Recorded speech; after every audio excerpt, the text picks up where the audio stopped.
Jangan lupa install aplikasi CNBC Indonesia di App Store maupun di Play Store untuk mendapatkan informasi dan perkembangan terkini dari berita-berita ekonomi dan bisnis.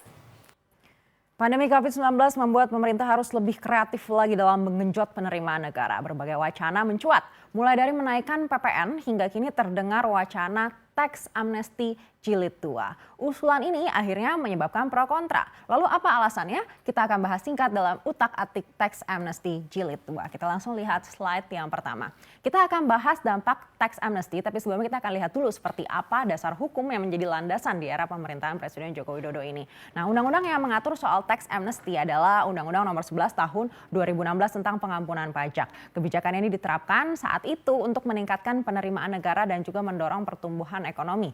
Caranya adalah dengan memberikan kesempatan bagi wajib pajak untuk membayar pajak dengan jumlah tertentu, termasuk penghapusan bunga dan denda tanpa takut dipidana. Jadi otomatis tarif pajak yang harus dibayar menjadi lebih rendah, terutama bagi mereka yang selama ini menyimpan harta di negara lain demi menghindari pajak di dalam negeri. Jadi sebenarnya kebijakan ini menguntungkan wajib pajak, terutama bagi mereka yang sudah lama menunggak pajak dengan jumlah yang fantastis. Dan juga menguntungkan negara karena menambah penerimaan negara dalam jangka pendek. Nah, kebijakan pajak seperti ini pernah diterapkan beberapa kali di Indonesia, yaitu di tahun 1964 dan 1984.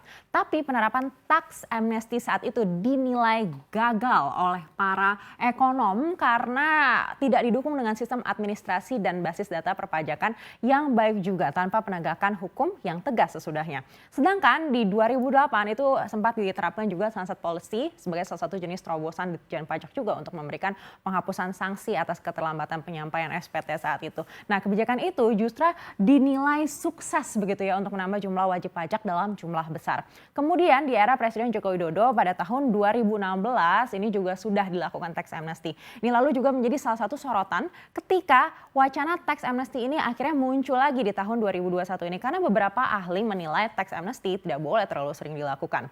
Nah, kalau di negara lain seperti apa? Kita akan coba cek slide berikutnya. Banyak negara yang sudah pernah melakukan tax amnesty dan tidak hanya satu kali. India hingga tahun 1997 ini bahkan sudah melakukan hingga 12 kali tax amnesty. Dan Amerika Serikat bahkan mulai 1982 hingga 2011 sudah melakukan 111 kali tax amnesty. Nah, selain dua negara ini ada banyak negara juga yang menerapkan kebijakan, yaitu seperti ada Australia, Belgia, Kanada, Portugal, Rusia, Afrika Selatan, Jerman, dan juga Yunani. Lalu apa yang menjadi dasar beberapa ahli termasuk DPR juga menolak tax amnesty jilid 2 ini? Kita akan lihat seperti apa hasil tax amnesty jilid pertama dalam slide berikutnya. Nah, tax amnesty jilid pertama pada era pemerintahan Presiden Joko Widodo dilakukan pada tahun 2016 begitu ya. Ada 3 tahap saat itu sesuai juga dengan yang tertulis di undang-undang. Kita akan lihat di tahap yang pertama itu pada bulan Juli hingga September 2016 yaitu 2%. Lalu ini tahap yang kedua begitu mulai dari Oktober hingga Desember 2016 3%. Dan berikutnya tahap ketiga dari Januari hingga Maret 2017 yaitu 5%. Nah, sebenarnya kebijakan ini pada saat itu sukses memberikan beberapa hasil. Nah, salah satunya adalah penambahan harta yang dilaporkan oleh wajib pajak. Totalnya 4.855 triliun rupiah. Tapi sebenarnya nilai repatriasi atau yang bisa diterima negara itu hanyalah 146,69 triliun rupiah. Padahal targetnya lebih dari 1.000 triliun rupiah. Nah, inilah ya akhirnya yang menyebabkan beberapa ekonom menilai kebijakan ini tidak efektif dan baiknya tidak dilakukan lagi di tahun 2021 ini.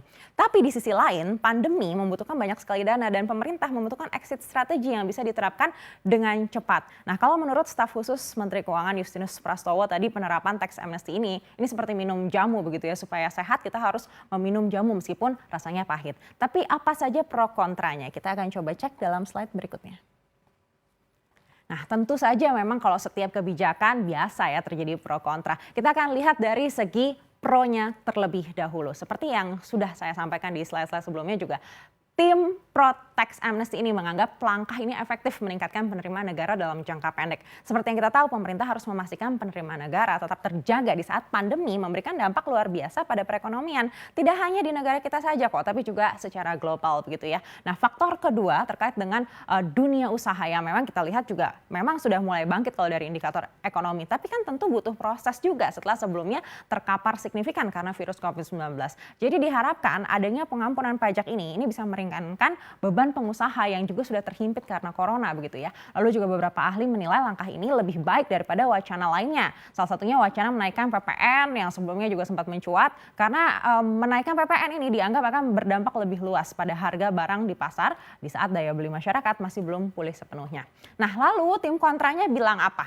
Alasan pertama adalah karena penerapan tax amnesty ini bisa menurunkan kepercayaan wajib pajak.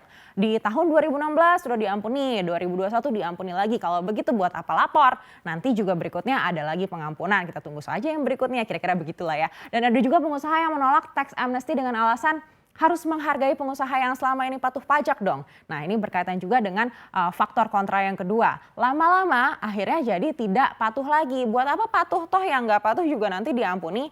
Nah, dan berikutnya yang ketiga, hasil tax amnesty di 2016. Di slide sebelumnya saya sudah jelaskan lebih lengkap, dinilai tidak terbukti untuk jangka panjang. Terbukti juga rasio pajak di periode 2018 hingga 2020 ini terus menurun hingga 8,3%. Jadi memang mungkin perlu dipelajari lebih lanjut lagi seperti apa yang terbaik, yang pasti supaya bisa memberikan manfaat yang paling besar dinikmati oleh rakyat.